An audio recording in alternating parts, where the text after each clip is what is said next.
जय हिंद दोस्तों। आज हम पढ़ेंगे 11वीं क्लास का केमिस्ट्री पहला चैप्टर। और ये जो पढ़ेंगे हम पदार्थ के बारे में पढ़ेंगे, पदार्थ क्या होता है और इसके कुछ गुणों को हम देखेंगे। और एक चीज़ और ध्यान दीजिए, देखिए ये जो पदार्थ आपका टॉपिक है इसमें आपको कॉम्पिटिटिव एग्जाम में भी पूछता है। तो जो बच्चे अगर कॉम्पिटिटिव के एग्ज़ाम के लिए अगर ये वीडियो देख रहे होंगे वो भी इस चीज़ को पढ़ सकते हैं। आइए शुरू करते हैं। देखिए पदार्थ को हम द्रव्य भी कहते हैं और इंग्लिश में इसको मैटर कहते हैं। तो परिभाषा की बात करें तो दुनिया की वो हर चीज़ जो स्थान छेके, जिसमें द्रव्यमान हो और जो रुकावट डाले उसे हम पदार्थ कहते हैं।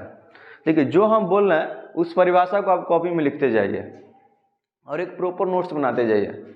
तो दुनिया की वो हर चीज़ जो स्थान छेके, रुकावट डाले और जिसमें द्रव्यमान हो उसे हम पदार्थ कहते हैं। जैसे लकड़ी, लोहा, हवा, गैस, तेल। एग्जाम्पल की बात करते हैं, बहुत सारे एग्जाम्पल हो सकता है। अब समझने का प्रयास करते हैं। जैसे हमने एग्जाम्पल में लिया लकड़ी, तो जो अगर हम लकड़ी लिए हैं, मान लीजिए कोई हमारे पास लकड़ी का गुटका है ये, तो जहाँ इसको हम रखेंगे स्थान तो छेकेगा। अगर किसी तराजू पे इसको ला कर हम तौलेंगे तो इसके अंदर द्रव्यमान भी होगा। तीसरा, ये रुकावट का भी काम कर सकता है। अगर रास्ता पर लगा दीजिए, इसे खड़ा कई सारे लकड़ी को साज दीजिए तो रास्ता को ब्लॉक कर सकता है, रास्ता को बंद कर सकता है, यानी वो रुकावट भी डाल सकता है। तो वैसी चीज़ें जो क्या है जिसमें द्रव्यमान हो, स्थान छेके और रुकावट डाले उसे हम पदार्थ कहते हैं। देखिए दुनिया में जितनी चीज़ें आपको दिखाई दे रहे हैं पूरे ब्रह्मांड में, जहाँ तक आप देख रहे हैं, समझिए सब के सब पदार्थ हैं। हम भी अपने आप में, अगर आप खुद इस वीडियो को देख रहे हैं तो आप भी जहाँ बैठे होंगे, देखिए आप भी स्थान छेक रहे होंगे, तो आप भी क्या है, पदार्थ हैं। और आप मोबाइल हाथ में लिए, मोबाइल भी उतना जगह छेका होगा, तो मोबाइल भी क्या है, पदार्थ है। देखिए इस मार्कर से हम लिख रहे हैं, ये भी क्या कर रहा है, अगर इसको पॉकेट में रखेंगे जितना जगह छेकेगा, तो मार्कर भी क्या है, पदार्थ है। कापी, किताब, जितना आसपास की चीज़ें हैं, जो भी आप देख रहे हैं, सब कुछ ना कुछ जगह छेका होगा और उसके अंदर द्रव्यमान भी होगा और वो रुकावट का भी काम करेगा, तो उसे हम पदार्थ कहेंगे। हम जो शर्ट पहने हैं, शर्ट, ठीक है ना, ये भी कुछ जगह छेका है, तो ये भी क्या होगा, पदार्थ होगा।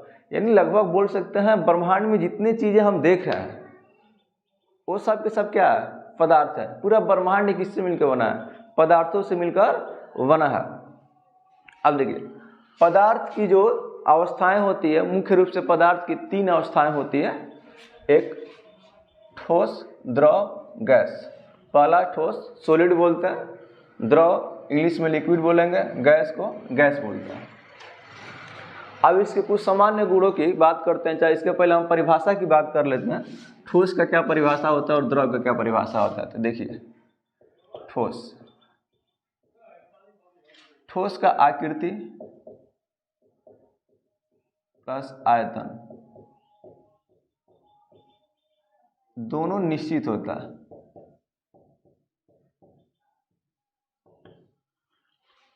परिभाषा की बात करते आप बोल सकते हैं वह पदार्थ जिसका आकृति और आयतन दोनों निश्चित होता है उसे हम ठोस कहते हैं। जैसे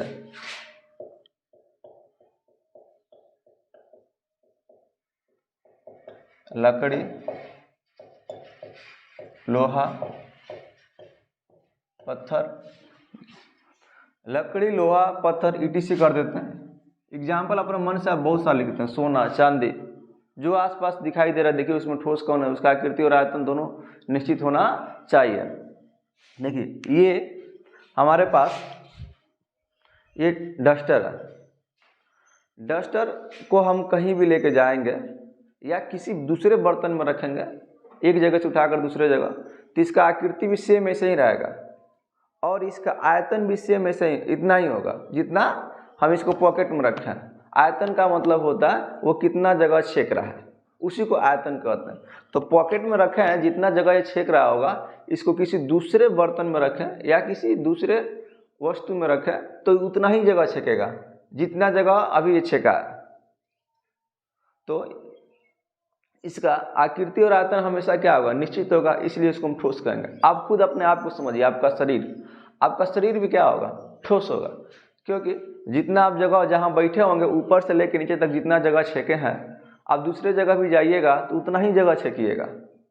तो आपका भी आकृति और आयतन दोनों क्या है, निश्चित है, इसलिए आप भी क्या होंगे, ठोस होंगे। परिभाषा को लिखते जाइएगा, ध्यान दीजिएगा। वह पदार्थ जिसका आकृति और आयतन दोनों निश्चित होता है उसे हम ठोस कहते हैं। तो लकड़ी का भी सेम है होता, लकड़ी एक लकड़ी गुड कर लीजिए, इसको कहीं लेकर जाइए, इसका आकृति और आयतन दोनों निश्चित होगा। लोहा की बात करें तो लोहा भी सेम होता है, उसका आकृति और आयतन दोनों क्या होता है, निश्चित होता है। पत्थर की बात करें तो उसका आकृति और आयतन दोनों क्या होगा, निश्चित होगा। ऐसे चांदी की बात करें, देखा होगा, उसका आकृति और आयतन दोनों क्या होगा, निश्चित होगा। तो एग्जाम्पल बहुत सारा हो सकता है, तो अपने मन से एग्जाम्पल को लिखिए। दूसरा बात करते हैं द्रव। द्रव में देखिए आयतन इसका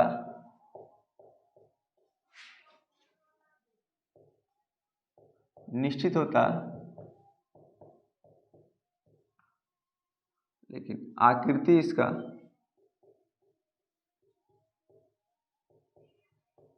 अनिश्चित। तो जो द्रव होगा, परिभाषा की बात करें, ध्यान दीजिएगा, परिभाषा की बात करें तो वह पदार्थ जिसका आकृति अनिश्चित और आयतन निश्चित होता है, या इसको ऐसे बोल सकते हैं, वह पदार्थ जिसका आयतन निश्चित होता है और आकृति अनिश्चित होता है उसे हम द्रव कहते हैं। जैसे बात करें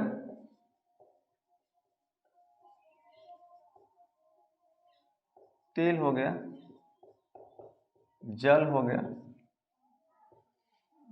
आदि कर देते हैं, मैंने आगे भी।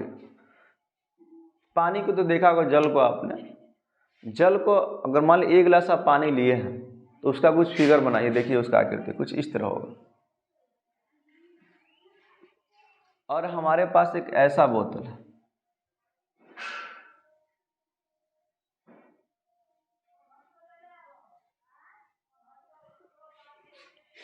इस पानी को क्या कीजिए आप, इसमें डालिए।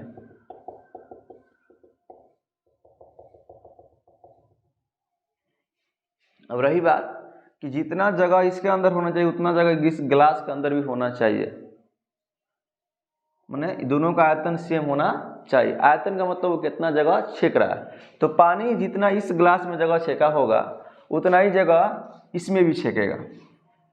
ये छोटा वाला सॉरी इस गिलास में जो लंबाई से बना है, तो दोनों का आकृति देखिए, आकृति बदल गया कि नहीं बदल गया, लेकिन जितना जगह इसमें छेका होगा उतना ही जगह इसमें भी छेकेगा। बात को समझ रहे हैं? तो इस तरह हम देख सकते हैं कि द्रव का जो आयतन होता है निश्चित होता है, लेकिन आकृति क्या होता है, अनिश्चित होता है।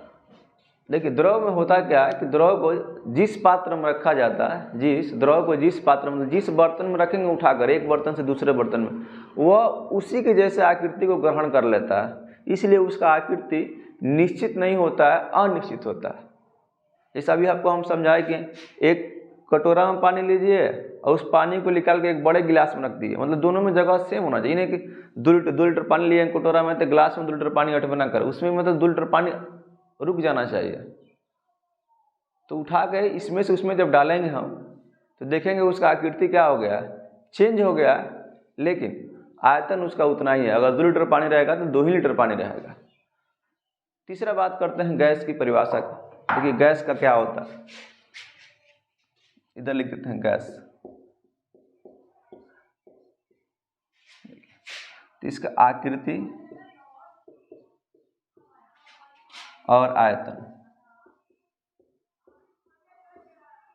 दोनों अनिश्चित होता है। आकृति भी अनिश्चित होगा और आयतन भी अनिश्चित होगा। जैसे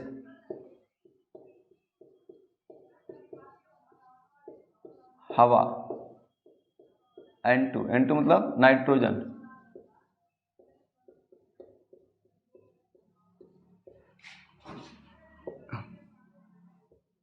H2 बोले तो हाइड्रोजन।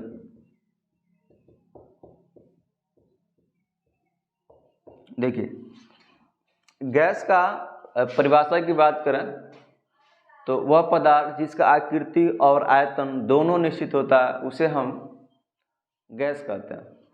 जैसे हवा या नाइट्रोजन या हाइड्रोजन ये गैस होते हैं। तो हवा को समझते हैं हम, जैसे जहाँ पर आप बैठे हैं वहाँ आपको ऑक्सीजन मिल रहा होगा, वहाँ हवा होगा। ठीक है। अगर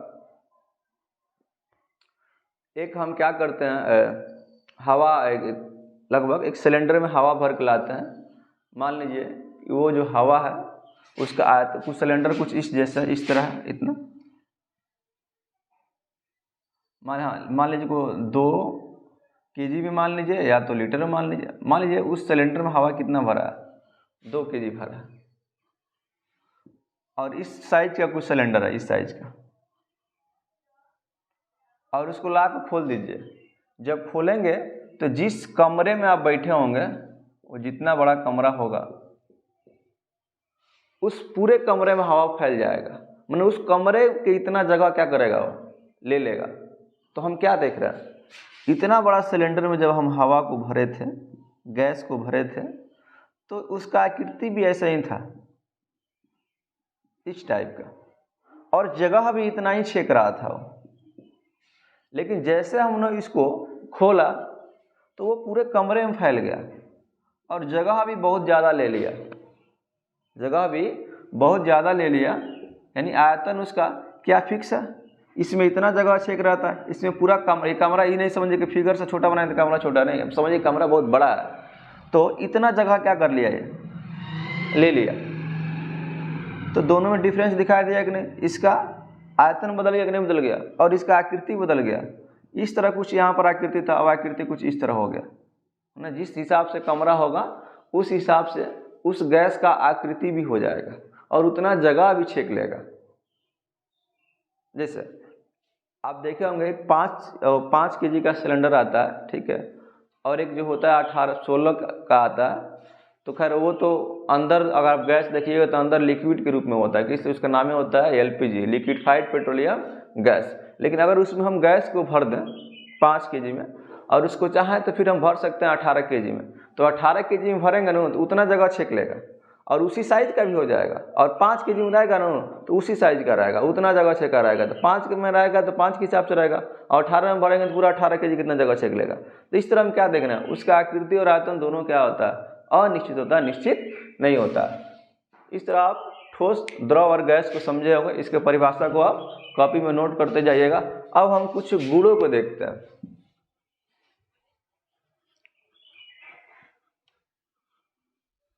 जो कुछ इम्पोर्टेंट गुण है उसको देखिए। अब बुक से भी थोड़ा पढ़ लीजिएगा ताकि समझने में आपको आसानी हो। ध्यान से समझिएगा तो यहीं पर समझ जाइएगा। देखिए, ठोस, द्रव, गैस के कुछ सामान्य गुण। पहला हम बता रहे हैं गतिज ऊर्जा। देखिए, गतिज ऊर्जा क्या होता है,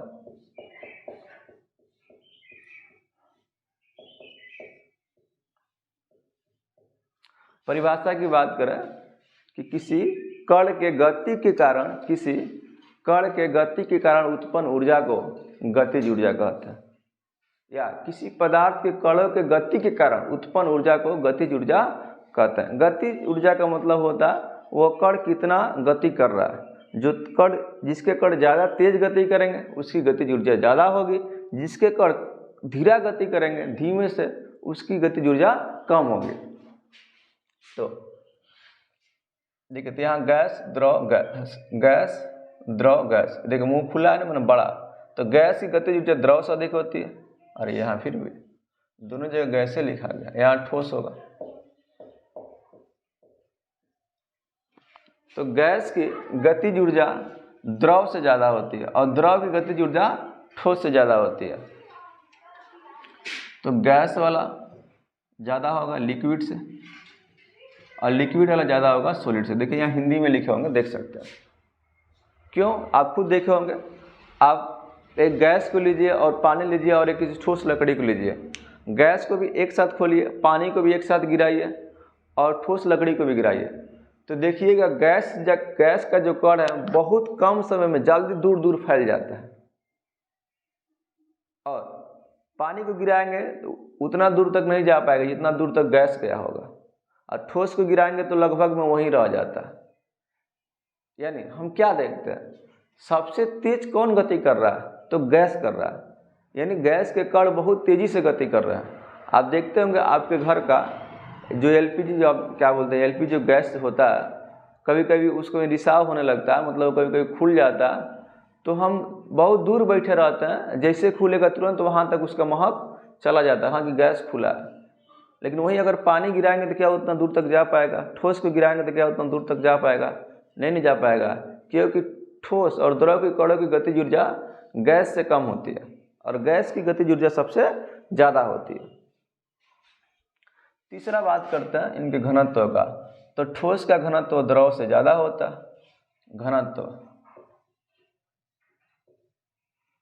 सबसे ज़्यादा ठोस का होगा, उसके बाद से लिक्विड का होगा, उसके बाद से गैस का होगा। इधर हम लिख दिया।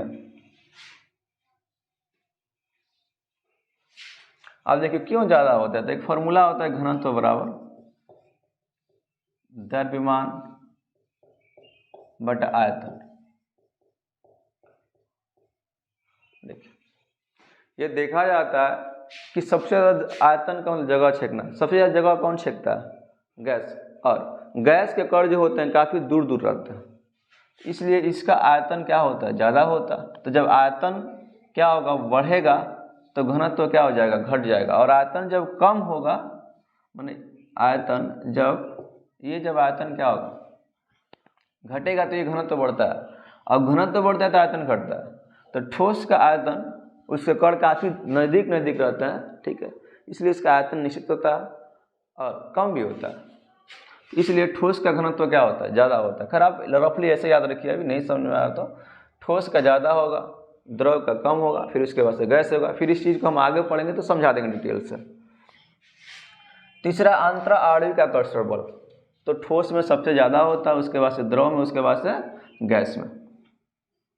देखिए अंतरा आणविक आकर्षण बल क्या होता है, पदार्थ के कणों के बीच लगने वाले बल को अंतरा आणविक आकर्षण बल कहते हैं। पदार्थ के कणों के बीच लगने वाले बल को अंतरा आणविक आकर्षण बल कहते हैं, इंटरमोलिकुलर फोर्स कहते हैं। देखिए ये मान लेते हैं हमारे पास ठोस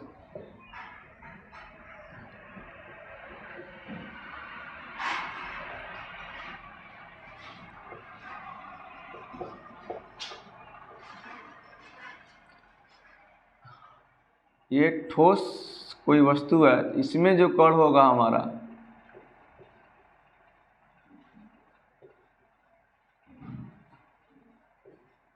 काफी पास रहता है,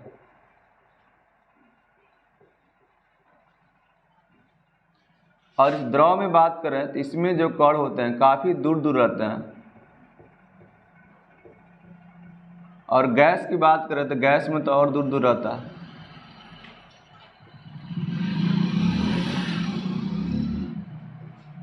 ये इसलिए होता है कि जो ठोस के कणों के बीच अंतरा आणविक आकर्षण बल लगता है वो सबसे ज़्यादा होता है, इसलिए इसके कण जो होते हैं काफ़ी पास रहते हैं।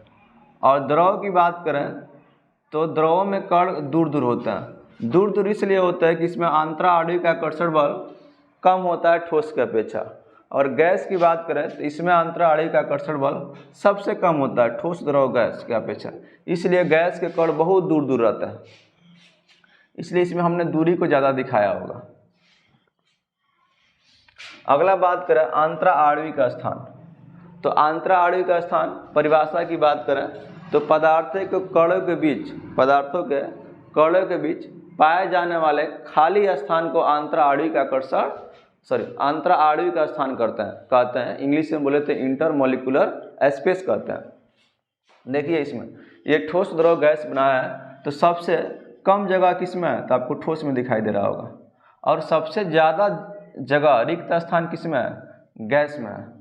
सबसे ज़्यादा जगह किस में है, तो गैस के कणों के बीच है, इसलिए इसका अंतरा आणविक स्थान जो गैस होता है इसमें सबसे ज़्यादा होता है, और सबसे कम किस में होता है, ठोस में होता है, क्योंकि गैस के कण दूर रहेंगे तो बीच का जो खाली जगह होगा वो भी दूर होगा, और द्रव में इससे थोड़ा कम होता है, और ठोस में सबसे कम होता है। तीसरा होता है, लास्ट एक होता है विसरण।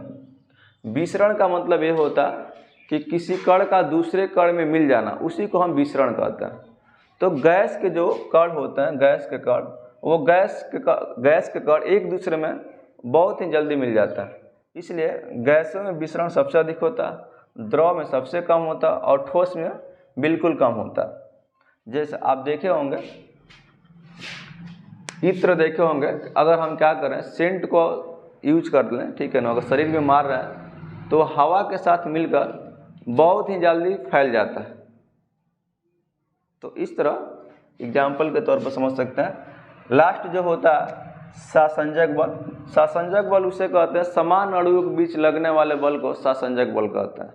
और सासंजक बल सबसे ज़्यादा ठोस में होता है, ठोस के बाद द्रव का नंबर आता है और द्रव के बाद गैस का नंबर आता है। खैर इस चैप्टर में, पहला चैप्टर में हमको सासंजक बल नहीं पढ़ना है, खैर आया तो हम समझा दें।